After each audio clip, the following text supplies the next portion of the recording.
Why strong souls are born into toxic families. Carl Jung's view on trauma and spiritual wisdom. Until you make the unconscious conscious, it will direct your life and you will call it fate. Carl Jung.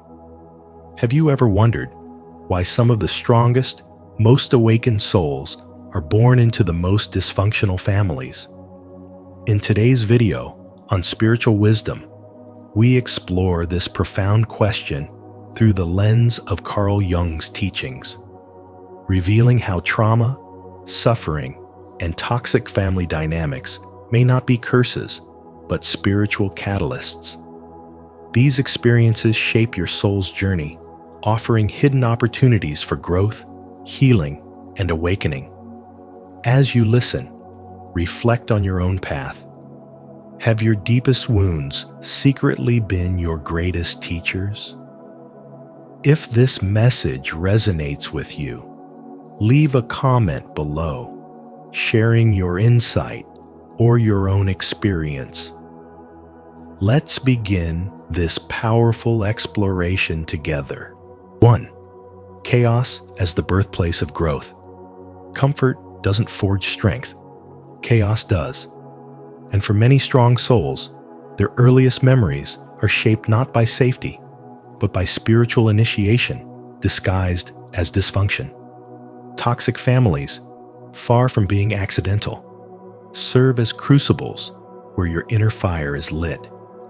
In the absence of nurturing love, you are forced to search beyond the material world for answers. You seek connection, not in what is spoken, but in what is felt. When love is withheld, the soul begins to hunger, not for approval, but for truth. This hunger, painful as it may be, pushes you toward your spiritual path long before you even understand what a spiritual journey is. Carl Jung believed that the process of individuation, the path to becoming your most whole, authentic self, often begins in darkness. And there is no darker place for a child than a home where their light is dimmed, ignored, or punished. Yet this darkness is not the end. It's the beginning of a deeper kind of becoming.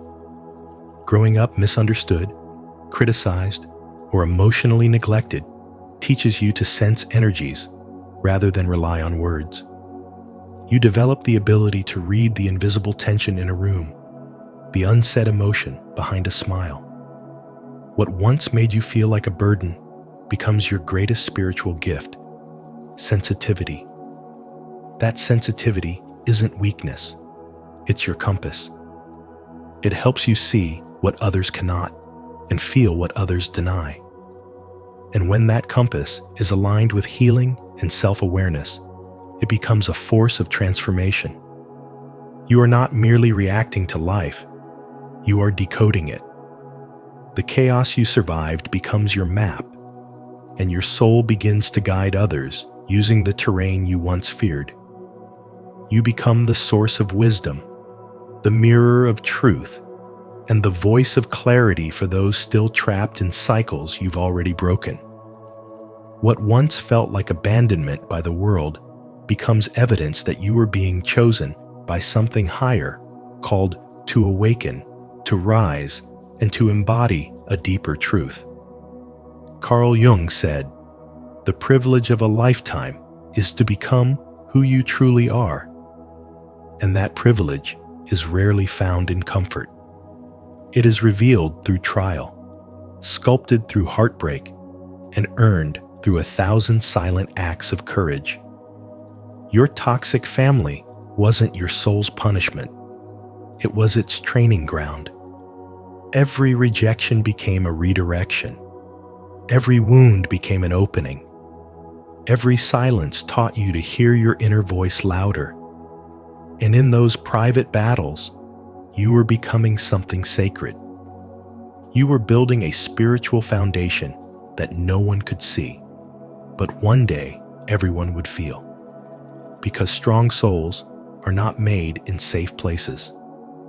They are born into the fire to learn how to carry light. And the ones who carry light despite never being given any are the ones who change the world from the inside out. Comment below. I grow through chaos.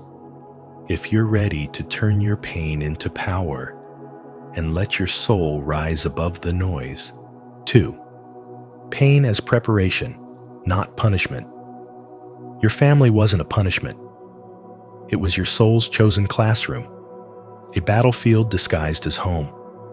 Where others saw chaos, your soul saw curriculum. Carl Jung believed that every human being carries an innate impulse toward individuation, the lifelong journey of becoming whole. But for strong souls, that journey doesn't begin in peace. It begins in fire. You were not placed in dysfunction by accident. Your soul volunteered for the storm because it knew what you were capable of. The criticism, the neglect, the emotional void, they weren't signs of your unworthiness. They were catalysts.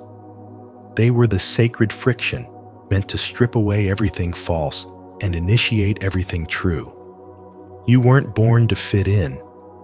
You were born to interrupt, to awaken, to repair the broken code of generations. While others conformed to survive, you felt the call to transform.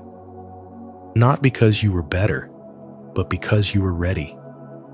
Pain was never meant to break you. It was meant to carve you into someone deeper, someone truer. Every betrayal you endured, every moment you were told you were too sensitive, too emotional, too different, it was never about weakness. It was about wiring. That sensitivity is not a defect. It's your divine compass. It's the reason you could sense what others dismissed, feel what others numbed, and see what others denied. You were not just reacting to dysfunction, you were diagnosing it. From a young age, your soul was already doing shadow work, already rejecting illusions, already yearning for something higher. Pain didn't just hurt, it sculpted. Every scar became scripture. Every wound became a window. Through the fire of emotional hardship, your soul was being refined, not ruined.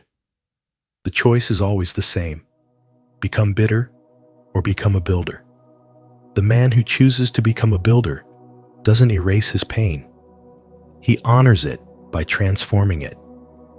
He uses it as sacred material. He turns the rubble of his childhood into the architecture of his character. Carl Jung taught that the shadow must be faced in order to be integrated. And the first place it reveals itself is in the mirrors we call family. The absent father reflects your longing for structure. The critical mother mirrors the parts of you still seeking approval. The cold sibling reveals the unexpressed rage buried deep in your own soul. These people weren't random, they were reflectors. They exposed the hidden contracts your soul agreed to break. To look at them is to look at yourself. And that is the moment the healing begins, not when you change them, but when you reclaim what they couldn't give you. This is the soul's true power: to stand in the center of dysfunction and refuse to become it, to witness chaos without echoing it, to feel pain without reproducing it. Strong souls are born into toxic families, not because they are cursed, but because they are called. Not to carry the burden, but to end the cycle. They are here not to resent their origin, but to rise from it. Through awareness, through courage, through radical inner work. The soul doesn't seek comfort, it seeks growth. And growth often begins where love was absent, where truth was silenced, and where your very being was questioned. But the soul remembers. It remembers who you are before the conditioning, before the survival mode, before the silence. You are not the wound. You are the healer. You are not the echo. You are the voice. And by becoming whole, you don't just save yourself, you become the doorway for everyone after you to walk through. That is why your path was hard, not because you were weak, but because your soul was ready. Have you ever seen your pain as preparation rather than punishment? If so, share how it's shaped your growth in the comments so others can be inspired. If not, comment, "I'm ready to grow," to affirm your journey toward becoming your truest self. 3. Toxic families as spiritual sharpeners. Toxic families are not the birthplace of your spiritual gifts, but they are the fire where those gifts are forged into something sacred and unshakable. You weren't handed intuition. You were forced to build it in silence, in confusion, in the absence of truth. You didn't wake up one day with emotional intelligence. You developed it through navigating tension, deciphering mixed signals, and surviving the coldness of emotional neglect. Rejection didn't grant you self-worth, but it pushed you to search for it in the only place it could never be taken from within. When love came with conditions, when affection had to be earned, when safety depended on silence, your soul began reaching for something more, something real, something that transcended the chaos. Carl Jung once said, "The privilege of a lifetime is to become who you truly are." And for many strong souls, that journey begins in dysfunction, in the places where the world said you didn't belong, in the very moments where you felt like the outsider in your own home. Spiritual awakening rarely happens in comfort. It begins when everything around you feels fake, fragmented, or dangerous, and the only way forward is inward. You weren't weak because you felt everything, they were simply numb. Being called too sensitive or too emotional was never an insult. It was a projection of their own disconnection. In a family where truth was hidden beneath polite lies and emotional games, your sensitivity was your radar. It warned you when words betrayed intention. It helped you survive unspoken tension. It became your compass when love and cruelty came from the same hands. What others dismissed as fragility was actually your earliest form of discernment. Carl Jung described the process of individuation as the integration of your shadow. The parts of your psyche that were buried by trauma, shame, or denial. That's what you were doing every time you questioned the roles you were given. Every time you refused to play along with dysfunction. Every time you chose truth over comfort. You weren't rebelling, you were remembering. You weren't broken, you were breaking through. The lies no longer worked on you. The roles no longer fit you. You began to see beyond the pain, and something holy awakened within you. You learned to listen between the lines, to hear what was never said, to read energy instead of words. When physical spaces felt unsafe, you developed a connection to the unseen. While others stayed trapped in survival mode, you began your transformation. Like a man who grows up in a home where nothing is spoken and everything is felt, he becomes a master observer, a quiet healer, a guide for others. Not because it was easy, but because his spirit had no other choice. That's what happened to you. The absence of love didn't destroy you. It made you curious about what love truly is. The emotional starvation didn't make you bitter. It gave you a hunger for depth, for truth, for something spiritual and eternal. Your pain didn't make you cruel. It made you compassionate. You learned to see others clearly because you were never allowed to hide. You learned to love deeply because no one taught you how. You became what you never received. Every misunderstanding became fuel. Every silent scream became a vow to never abandon your own voice again. The toxic family was not your curse. It was your catalyst. It was your soul's initiation into deeper perception. It was the sacred wilderness that taught you how to see in the dark. And when Jung said, "Until you make the unconscious conscious, it will direct your life and you will call it fate," he was pointing to the exact path you walked. You refused to let the past control you. You saw the patterns, named the wounds, and chose to evolve. You stopped chasing approval and started creating peace.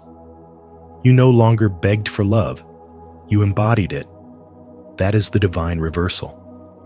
That is the soul's victory. That is the spiritual wisdom no one can steal. So what is the lesson? That what tried to break you was actually shaping you. That silence can be sacred. That loneliness can be transformational. That every toxic dynamic was teaching you to awaken, to rise, and to return to yourself. You are not the product of your family's dysfunction.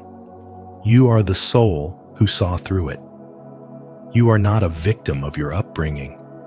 You are the alchemist who turned suffering into strength. Let them call you sensitive. Let them say you feel too much, because those very traits became the tools that saved your life, that built your intuition, that aligned you with truth. And when you chose to love yourself, to rewrite your own story, you didn't just break a cycle, you became a light in the lineage, a living reminder that even in the darkest soil, something holy can grow. That is the power Carl Jung spoke of. That is the soul's silent revolution. If this message speaks to your journey, don't hesitate to like, subscribe, and share your thoughts in the comments below. Let's continue growing stronger through the fire together. 4. Karmic assignment and shadow work. You were born into a karmic classroom, not by accident, but by sacred design, a soul agreement chosen before your first breath, placing you exactly where your spiritual evolution would be triggered.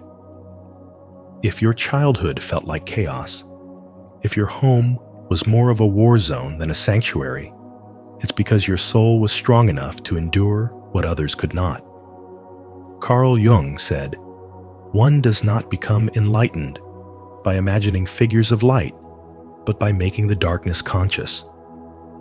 And that's what your life has asked of you, to face the unconscious, the buried, the painful, and to transform it into power. Toxic families don't create your wounds. They expose what's already been passed down: generational patterns, emotional suppression, inherited fear, and in doing so, they give you the raw material for your inner alchemy. You are not just surviving dysfunction. You are transmuting it into strength, truth, and spiritual depth. When others numb themselves or become replicas of their environment, you awaken. When others cling to false narratives, you seek clarity. And when others fall into cycles of blame, you begin the work of becoming conscious. That is shadow work in motion, the sacred task of integrating the parts of you that were rejected, hidden, or shamed. You were the one chosen to make sense of the madness, to see through the illusions, and to feel the pain that others avoided, because your presence is meant to break the cycle. This isn't just healing, it's spiritual leadership. You've been asked to confront betrayal and still choose love, to witness cruelty and still cultivate compassion, to walk through emotional fires and come out not bitter, but wise. That is not a weakness. That is divine resilience. Your soul knew that the only way to rise was to begin in the depths. The chaos wasn't a mistake. It was a sacred forge. And in that forge, your spiritual gifts sharpened your intuition, your empathy, your inner strength. While others stayed blind to the patterns, you saw them. While others passed them on, you decided they end with you. You are not broken because of your family's dysfunction. You are awakening because of it. And though the journey is brutal, it is also holy. You're not just healing for yourself. You're healing for the ones before you, for the ones to come, and for the world that benefits from your light. Every trigger was a teacher. Every wound was a doorway. And every time you chose growth over comfort, soul over ego, truth over denial, you reclaimed a piece of your spiritual authority. This is what it means to walk the path of the awakened soul. To take what was meant to destroy you and turn it into something sacred, something that blesses others. Your spiritual legacy is not built in comfort. It's born in fire. And you, beloved, are the flame. Are you ready to face your karmic lessons and embrace the shadows that shaped you? If so, comment below, "I embrace the shadow," to affirm your commitment to healing and spiritual transformation. 5. The black sheep and spiritual immunity. Being misunderstood or labeled the black sheep is not a flaw. It's often the most visible sign of deep spiritual strength. When your family cannot recognize your light, it is usually because your soul carries a vibration meant to disrupt the generational patterns they are still clinging to. You may feel cast out, invisible, or rejected, but those very wounds are what initiate you into spiritual maturity. Carl Jung taught that the process of individuation, the path to becoming whole, often begins with confrontation, not comfort. You develop what could only be called spiritual immunity, the inner ability to detach from the approval of others, to hear your soul clearly despite the noise of criticism, and to root your identity in something higher than the roles your family assigned to you. You are not meant to be defined by the wounds they projected onto you. You are meant to rise because of them. In toxic environments where love is conditional, gaslighting is normalized, and silence is used as a weapon, strong souls are forged in isolation. You begin to see that your emotional pain is not a punishment, it's a purification. Each rejection becomes a rite of passage, each betrayal a sharpening of your inner discernment. You stop chasing validation and start embodying truth. You no longer need to be seen because you have seen yourself. And in seeing yourself, you become untouchable. Carl Jung said, "The most terrifying thing is to accept oneself completely." That's exactly what this path forces you to do. You accept the parts they couldn't love. You reclaim the traits they called too much. And you integrate what they tried to shame out of you. You walk forward not with bitterness, but with boundaries, not with arrogance, but with awareness. Your spirit becomes so grounded in truth that no lie about you can shake you. This is what it means to be spiritually immune, not numb, not hardened, but sovereign. You begin to recognize that their inability to love you was never about you. It was about their inability to love themselves. And rather than shrink to fit their comfort, you expand into your calling. You stop performing for connection, and instead, you radiate from wholeness. You understand that being the black sheep is sacred work. It is soul work. It is the slow, quiet, and powerful return to the self. Do you feel the power in being the black sheep? If this message resonates with your soul, affirm it in the comments. I trust my inner voice and walk in divine strength. And if this speaks to your journey, don't forget to like, subscribe, and share. Someone else might need this reminder today. 6. The sacred scapegoat role. In many families, the one who gets blamed, misunderstood, or pushed aside is often the very soul carrying the highest spiritual assignment. The scapegoat is never chosen by accident. It is a sacred role disguised as rejection. When you refuse to lie, when you speak uncomfortable truths, when your emotional honesty disrupts the illusion that everything is fine, you are not being difficult. You are being divinely guided. Carl Jung believed that the journey of individuation, the process of becoming whole, often begins in darkness, through suffering that cracks open the false self. Souls like yours are placed into dysfunctional systems not to mirror them, but to unravel them from within. Your refusal to conform, to fake harmony, or to participate in emotional denial is not defiance. It is spiritual integrity. You are not the weakest link in the family chain. You are the link that refuses to pass the pain forward. This path feels lonely because it is rare.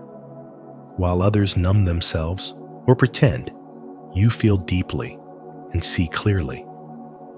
And that vision makes you a threat to systems built on silence. When you challenge toxic behavior, you become the lightning rod for ancestral pain. But your soul knew this before you arrived. It chose this path not for comfort, but for transformation. You were never meant to maintain the family pattern, you were sent to end it. Jung once said, "The privilege of a lifetime is to become who you truly are." And to become who you truly are often means being misunderstood, rejected, or blamed because the truth always stings before it heals. Your soul holds the frequency of change, which is why you trigger those who fear it. But being the scapegoat doesn't mean you are broken. It means your soul is too awake to play small, too aware to lie to itself, and too strong to submit to dysfunction. You were never meant to blend into a broken system. You were meant to expose it lovingly, but powerfully, even when your voice shakes, even when you stand alone. This pain is not punishment. It is preparation. The burden you carry is not yours alone. It is ancestral. And the courage you show by refusing to stay silent is what begins the healing for generations before and after you. You are not here to be accepted by those who cannot see clearly. You are here to shine so brightly that their blindness becomes unbearable. That is the sacred fire you carry. So if your family couldn't handle your light, it's because it wasn't meant to comfort them. It was meant to awaken them. And whether they wake up or not, your soul has done its part. You weren't born to keep the peace. You were born to create real peace by ending what never should have been passed down in the first place. That's the power of the scapegoat. That's the power of your soul. If you've ever felt like the family scapegoat, know that your courage has meaning. Subscribe now for more wisdom on transforming pain into purpose and breaking generational cycles with spiritual strength. 7. 3 soul survival tools. When you're born into a toxic family, your soul isn't being punished. It's being prepared. The pain, the chaos, the constant walking on eggshells aren't signs of weakness. They're soul-forging fires designed to awaken your deeper truth. Carl Jung said, "One does not become enlightened by imagining figures of light, but by making the darkness conscious." And in toxic families, darkness is often all around you. Criticism disguised as concern, rejection masked as tradition, manipulation veiled as love. But even in that storm, your soul is equipped with tools that keep you tethered to your divine purpose. The first is what we can call the divine umbilical cord, an unbreakable, radiant lifeline between you and your source. This inner cord is invisible, yet it holds more power than any earthly bond. When your physical family fails to provide emotional safety, this divine connection offers you spiritual nourishment and emotional regulation. It reminds you that you belong not to dysfunction, but to the divine intelligence that birthed your soul. When the world goes silent or hostile, that chord whispers, "You are not alone." But to navigate this path with clarity, you must also master shadow projection awareness, a principle rooted deeply in Carl Jung's teachings. What your family says about you often reveals more about their inner wounds than your worth. The insults, dismissals, and blame are rarely reflections of your identity. They are projections of their denied and suppressed selves. Jung taught that the shadow is everything within us we refuse to see, and in toxic dynamics, these shadows are constantly hurled outward. The moment you internalize their pain as your truth, you begin to abandon yourself. But when you learn to see their cruelty as a mirror of their inner turmoil, not your failure, you reclaim your emotional power. You become less reactive, more rooted in who you truly are, and you stop bleeding energy over lies that were never yours to carry. Still, awareness is not enough without action, and that's where boundaries and distance come in. It's often said that blood is thicker than water, but the truth is, soul health matters more than tradition. Creating space, whether emotional or physical, from those who harm you is not an act of betrayal. It's an act of sacred protection. Carl Jung once noted that loneliness does not come from having no people around, but from being unable to communicate the things that seem important. In toxic families, your truth is often unwelcome, your light too blinding. Choosing peace over proximity is not giving up, it's growing up. Distance doesn't mean you don't care. It means you care about your healing more. It gives your nervous system room to breathe, your spirit a chance to recalibrate, and your soul the space to remember its own voice. When these three tools are honored, the divine umbilical cord, shadow projection awareness, and boundaries with distance, you begin to transform, not in spite of your story, but because of it. Your soul, forged in fire, doesn't just survive, it evolves. If this message resonated with your soul, affirm your journey in the comments by writing, "I protect my light, I trust my source, and I choose peace." Let this be your declaration of inner strength. And if this video brought clarity or comfort, don't forget to like, subscribe, and turn on the notification bell so you never miss a moment of spiritual wisdom. Thank you for taking this journey with us today. If this message resonated with you, remember, being born into a toxic family is not a curse, but a calling. Strong souls are not placed in easy environments. They are forged in fire to become the light for others. Your trauma does not define you, your transformation does. As Carl Jung once said, in each of us, there is another whom we do not know. That unknown part of you holds the power to rise, to heal, and to lead with wisdom. If you found value in today's video, don't forget to like, share, and subscribe to Spiritual Wisdom.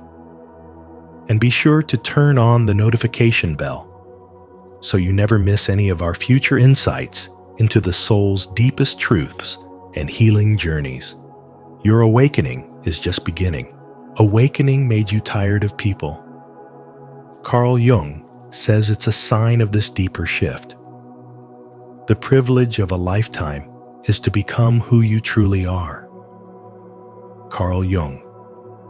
Have you ever felt like your spiritual awakening is making you withdraw from people, not out of pride, but out of something deeper shifting inside you?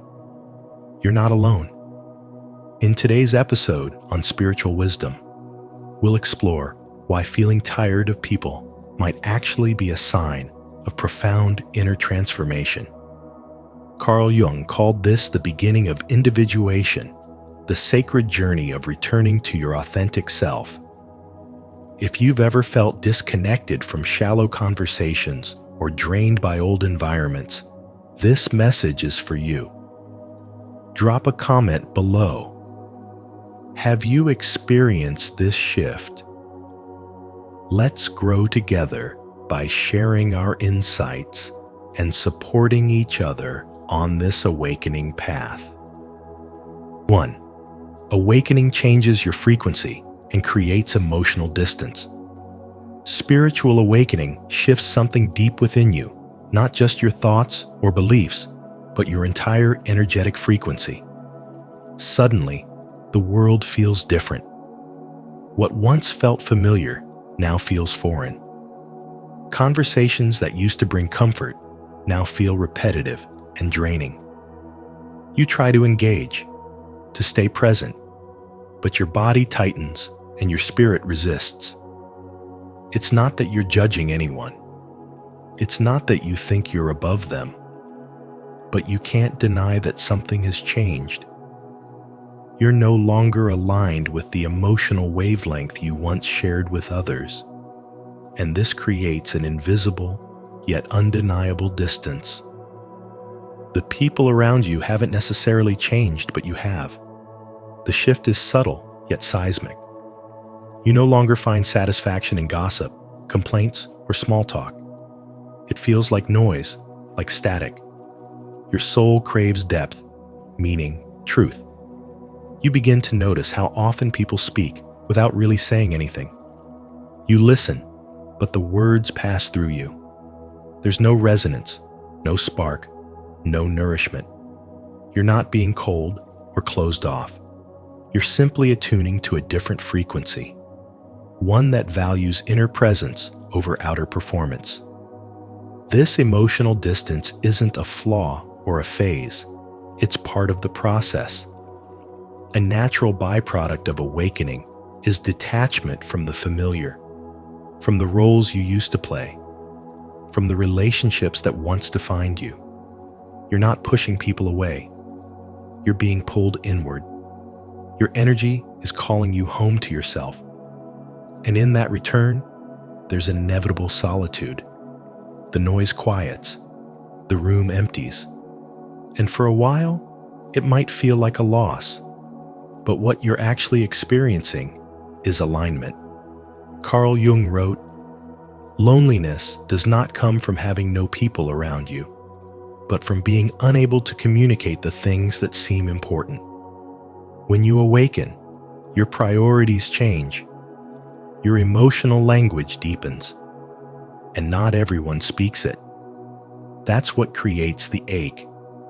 The realization that most of the world is still operating on autopilot, while you've begun to question everything.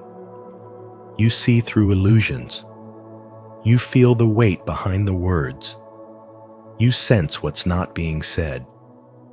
And you can't go back to pretending it doesn't matter. You start to notice who drains you and who nourishes you, who listens just to respond, and who listens to understand, who mirrors your old self, and who reflects the version you're becoming. The space between those two selves, the old you and the emerging you, feels like a void.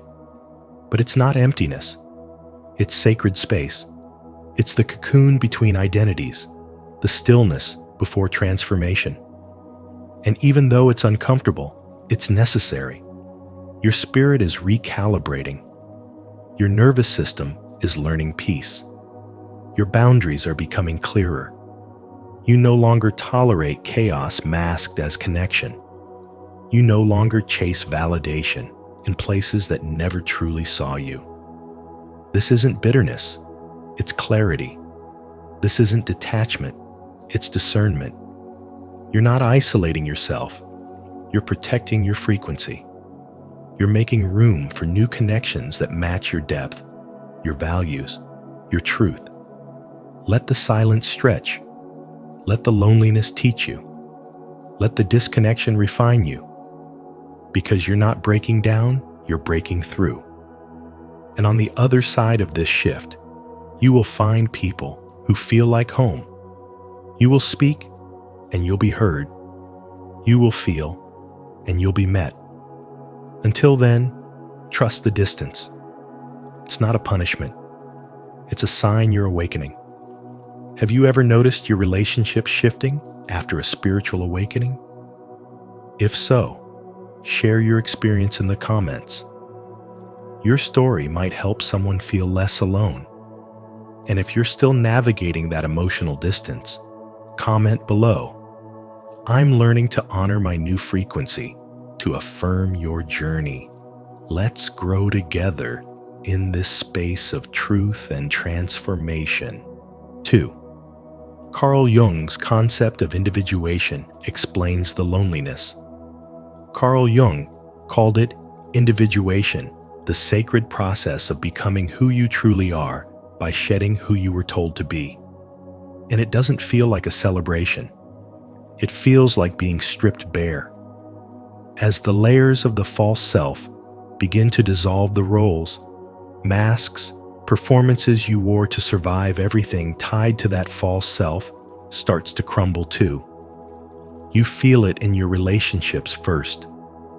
The people who once made you feel safe now drain you. Conversations that once comforted you now feel unbearably empty. You're not judging anyone. You're simply no longer willing to abandon yourself to belong. This is what no one prepares you for, the grief of spiritual awakening. It's not just about gaining insight. It's about losing identities, dynamics, and emotional patterns that kept you tethered to an old version of you. You sit in rooms full of people and feel like a ghost. You smile out of habit, but your soul is elsewhere, seeking meaning, craving truth, starving for depth. What you once tolerated now triggers discomfort. What you once ignored now screams for your attention. And in that quiet unraveling, spiritual wisdom begins to whisper. This pain is proof you are waking up. When you awaken, your energy changes. You stop resonating with the frequency of small talk, gossip, approval seeking, and emotional performance. You no longer feel at home in environments that thrive on disconnection and distraction. And so you retreat. You withdraw, not because you hate people, but because your spirit is tired of noise. You're learning to protect your peace. You're learning that being alone is not loneliness, it's recalibration. As your nervous system detoxes from years of overstimulation, your body demands stillness. Your soul demands truth. And in that space, you start to remember who you are without the noise. Jung said, "The privilege of a lifetime is to become who you truly are." But that privilege comes with a cost, the death of who you're not. Awakening is not glamorous. It's raw. It strips you down and asks, what is real? And most of what you thought was real, the friendships based on fear, the love built on codependency, the laughter masking pain dissolves under the light of your new awareness. You mourn not just people, but versions of yourself. You grieve for the years you spent asleep, performing, pretending. And yet, in that grief, there's beauty, because every tear carves space for a more authentic life. Spiritual wisdom teaches you to hold that paradox. You feel more whole than ever, yet more isolated. You see clearer than ever, yet feel misunderstood.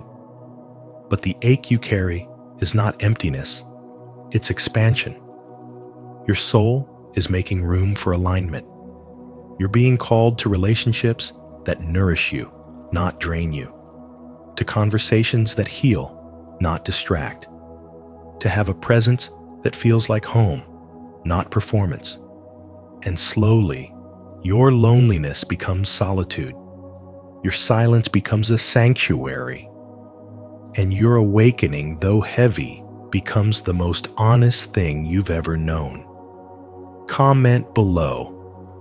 I choose authenticity. If you're ready to embrace your individuation journey and let go of who you were told to be. 3. The real drain is not people. It's pretending to be someone you're not. You're not tired because people are toxic. You're tired because your soul is done performing. You've worn masks for so long, smiling when you didn't feel like it, nodding along to stay polite, laughing at jokes that didn't land in your heart. It's not that the world changed overnight. It's that you've stopped abandoning yourself just to belong. The real drain isn't the noise around you. It's the silence inside you every time you betray your truth to maintain the peace. Carl Jung once said that individuation, the journey toward becoming your most authentic self, demands the breakdown of who you thought you had to be. This shift isn't comfortable. In fact, it's painfully disruptive. You feel it in your chest when a friend calls to gossip and your body tightens. You feel it in your throat when someone asks how you are and you want to tell the truth, but smile instead. The tiredness comes not from them, but from you pretending everything still fits when it doesn't. You don't need less connection. You need less pretending. The nervous system, trained for years to seek safety and approval, now fights against your evolution. It pulls you back into old roles. The agreeable one, the fixer, the strong one who never complains. But now, each time you step into those roles, something inside you winces. It's because your spirit has already moved on, even if your habits haven't caught up. There's nothing wrong with you for needing space. There's nothing wrong with you for canceling plans, for choosing solitude over small talk, for saying no without explanation. That's not selfish. It's sacred. You're creating room for your real self to breathe. And yes, it will confuse people. They've grown attached to the version of you that performed well, stayed quiet, and showed up no matter what it cost. But you've paid those costs with your peace, and your spirit is tired of the debt. This shift will feel lonely at first, but that loneliness isn't emptiness, it's clarity. You're not withdrawing because you hate people. You're pausing because you love yourself enough to stop leaking energy into situations that no longer align. You're not distancing to punish others. You're reclaiming the parts of you that have been buried beneath years of expectations, roles, and emotional labor. Carl Jung reminds us that the deeper you go into your own unconscious, the more you begin to live in alignment with your true nature. And as you shed what's false, you also shed the crowds that were drawn to the performance, not the person. What's left isn't emptiness, it's freedom. It's the beginning of genuine connection, rooted in truth, not in survival. You're not tired of people. You're tired of pretending. And that distinction changes everything. If this message speaks to your soul, don't forget to like, subscribe, and share your thoughts in the comments. Have you ever felt drained, not by people, but by the pressure to be someone you're not?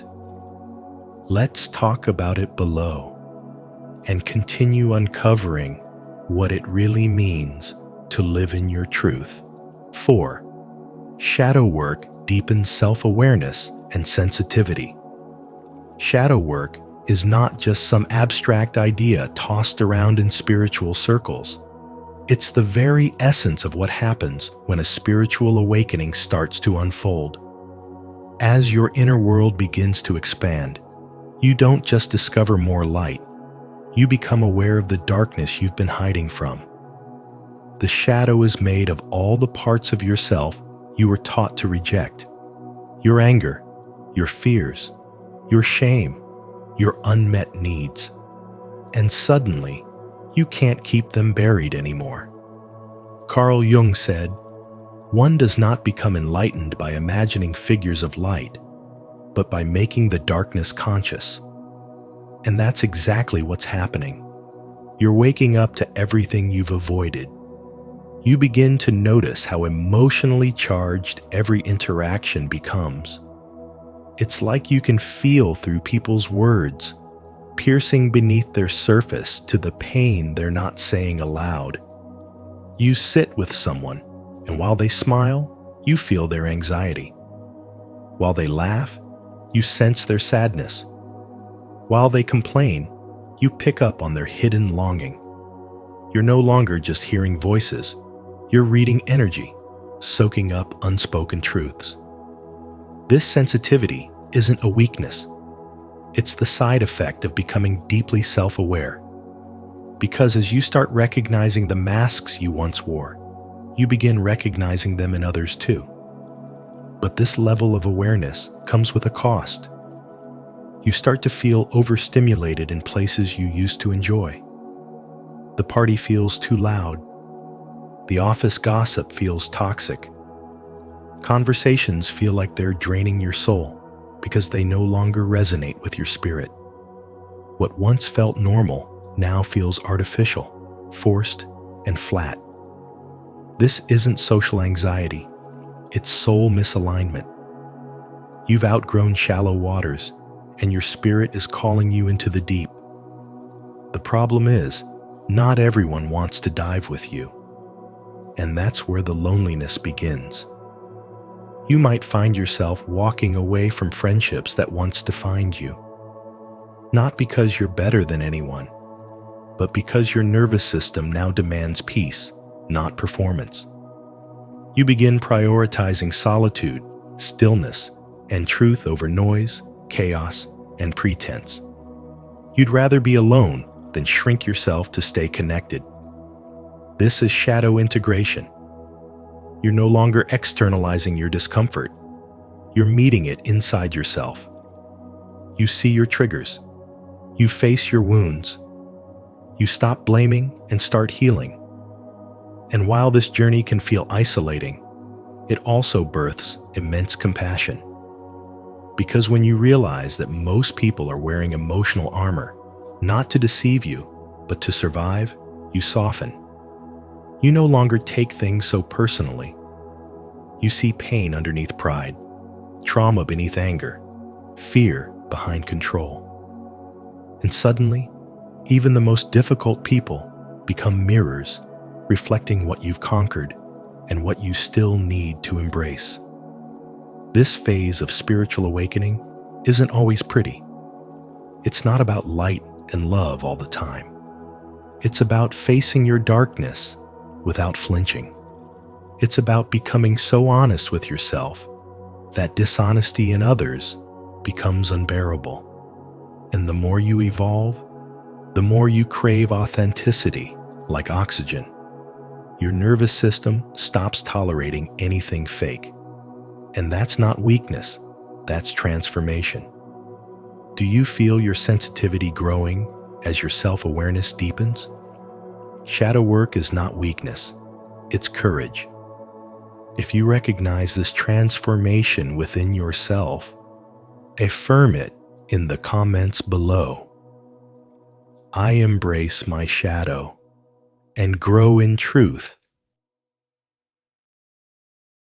5. You begin attracting more authentic, energetically aligned relationships. As you begin to heal, something deep within you shifts. You no longer crave attention from the wrong people. You stop trying to impress, entertain, or prove yourself. Without realizing it, your energy becomes clearer, more honest, and that honesty begins to speak louder than words. Suddenly, you find yourself uninterested in shallow conversations and emotionally unavailable people. You begin to crave something real, something that speaks to your soul, not your wounds. This is a sacred moment in your spiritual awakening the moment your energy starts filtering out anything that was only meant to feed your survival patterns. You're no longer running on the need to belong at any cost. You're remembering who you are without the masks. But this shift doesn't come without discomfort. When you stop performing, some people will leave. Not because you've changed too much, but because the relationship was never built on truth. It was built on your performance. As that performance drops, so does the illusion of closeness. This is where solitude steps in, not as a punishment, but as preparation. The silence isn't empty, it's sacred.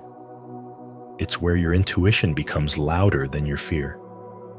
It's where you learn the difference between being alone and being aligned. Carl Jung once said, "Loneliness does not come from being alone, but from being unable to communicate the things that seem important." You're not lonely. You're just no longer interested in communicating in a language that betrays your soul. During this sacred solitude, your energy field recalibrates. You're no longer broadcasting the frequency of fear, approval-seeking, or insecurity. You're radiating something much more powerful, wholeness. And wholeness doesn't beg, it attracts. You begin to notice that some people no longer text you back. Some invitations stop coming. And even though your mind may panic, your soul knows this is the clearing before the blessing. It's the pruning of old energies so that something more aligned can take root. And what comes next is not louder, but deeper. Real connection, real recognition, real resonance. The people who begin to appear feel different. Their presence is calming. Their words don't drain you. They restore you. You no longer feel like you have to shrink or edit yourself to be understood. These new relationships don't demand performance. They welcome presence. You feel safe, not because they complete you, but because they reflect the completeness you've discovered within. This is spiritual wisdom in motion, the unfolding of relationships that reflect your healed state, not your wounded self. Let this process take its time. Let the empty spaces stretch. Don't fill the void with noise. Don't run back to what hurt you just because it's familiar. Trust that your frequency is doing the work for you now. You're not just attracting people anymore. You're attracting reflections. And the clearer you become, the clearer they'll be. This isn't loneliness. This is alignment. This isn't a loss. This is liberation. And this isn't the end of connection. It's the beginning of something real, something sacred, something your soul has been waiting for your entire life. If this message speaks to your soul, take a deep breath and declare it now. I am ready for aligned, soul-nourishing connections.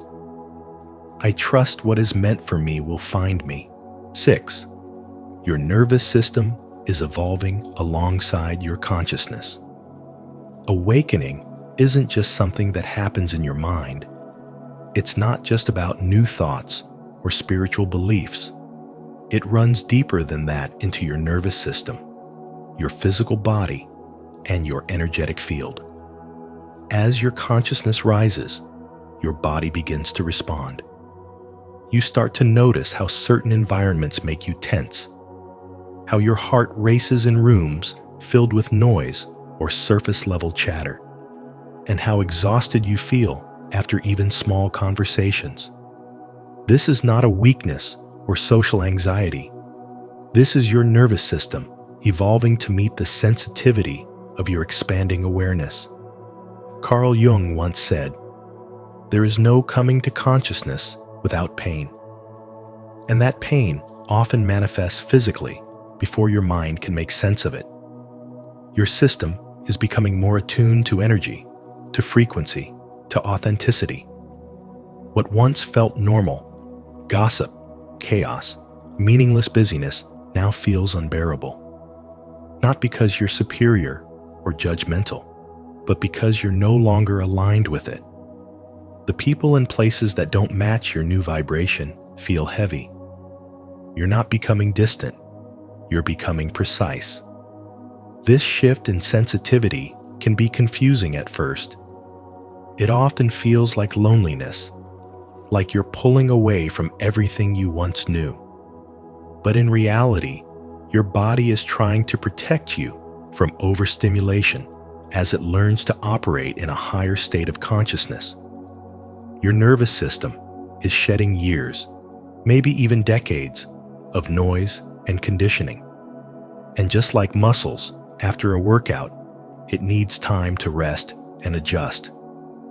There's a woman named Elena who used to be deeply social, always surrounded by people. After a retreat that awakened something within her, she came back home and felt like a stranger in her own life. Her usual routines exhausted her. Her friends' conversations felt shallow. She tried to force herself to engage like she used to, but her body resisted. Eventually, she stopped resisting too. She started honoring her new rhythm. And in that silence, she found herself again. Carl Jung's teachings on individuation remind us that becoming whole means breaking away from what is false. And sometimes, what is false isn't just a mask we wear. It's the energy we've tolerated. It's the relationships we've outgrown. It's the noise we once called normal. So when your nervous system begins to reject what you used to accept, it's not regression. It's refinement. It's your soul making space for truth. Your sensitivity is not a flaw. It's a compass. It tells you when something feels off, even if you can't explain it. It guides you away from the loud and shallow, toward the deep and real. And as you keep honoring that truth, even when it makes you tired, even when it makes you lonely, you're building a kind of strength that the world rarely sees: energetic integrity. This process of awakening through the body is sacred. It requires grace, patience, and trust. Your nervous system is not betraying you. It's guiding you toward peace, toward clarity, toward a life that no longer drains you but nourishes you. If this message resonates with your journey, leave a like, subscribe to the channel, and tap the notification bell so you never miss powerful insights like this. Your nervous system is evolving for your highest good.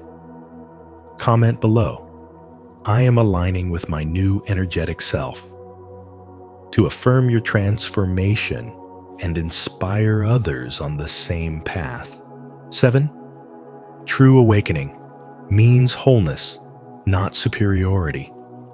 Spiritual awakening is not about becoming superior to others.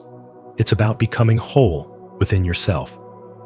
The real journey begins when you stop trying to escape your pain and start embracing it as part of your story. Your spiritual path is not meant to make you feel above anyone else. That feeling of being more conscious, more aware, or more enlightened than others is not true wisdom. It's the trap of the spiritual ego. And the ego doesn't disappear just because you meditate or say affirmations. It simply puts on a new mask, often a holier one. Carl Jung said, "Until you make the unconscious conscious, it will direct your life, and you will call it fate."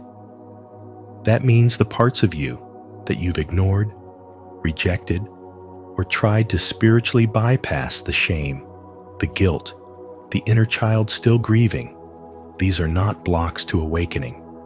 They are the doorway. The real transformation happens not when you rise above your humanity, but when you integrate it. You stop chasing the idea of perfection and start honoring your wounds as sacred. When you come into wholeness, your energy becomes stable. You no longer feel the need to prove anything. You are no longer triggered by people who don't get it, because you realize they're walking their own path, just like you once did. You don't need to control outcomes or convince anyone to change. Instead, your peace speaks for itself. You begin to attract people not through effort, but through presence, not through status, but through sincerity. You also begin to see that the roles you once played, the people pleaser, the overachiever, the fixer, were survival tactics, not your truth. The more you awaken, the less interested you become in playing those roles. You stop reacting from old wounds and start responding from clarity. Conversations that once excited you now feel empty. Environments that once felt like home now feel misaligned. And it's not because you're better than others. It's because you're no longer abandoning yourself to belong. This shift isn't loud. It doesn't look dramatic. It's subtle. You find yourself sitting in silence more. You feel less urgency to be understood. You're not running away from the world, but you're no longer ruled by it either. You become rooted in something deeper, your own essence. And from this grounded state, you emit a calm, loving, magnetic energy. Some will be drawn to it. Others will misunderstand it. But you no longer take it personally. You've stopped living to be received. You're living to be real. Wholeness is when your inner child, your present self, and your higher self are all sitting at the same table, finally seen, finally heard, finally loved. You are not fragmented. You are not pretending. You are simply being. And in that being, there is power. A quiet, unshakable power. Not because you have risen above the world, but because you have descended into the depths of your own soul and found peace even there. That is the essence of true spiritual awakening. To affirm your dedication to true awakening, declare your commitment to inner wholeness, not superiority. Comment below. I choose wholeness over ego. To honor your journey and inspire others to walk this path with humility, compassion, and truth. And maybe that's the part no one tells you, that awakening doesn't always feel like light and love at first. Sometimes it feels like distance, like silence, like pulling away from the noise so you can finally hear your own soul. But this shift isn't disconnection, it's realignment. You're not losing people, you're finding yourself. If this message spoke to something deep within you, don't forget to like this video, share it with someone who may need it, and subscribe to Spiritual Wisdom. Tap the notification bell so you never miss a moment of truth, healing, and awakening. Your journey is sacred, and we're honored to walk it with you.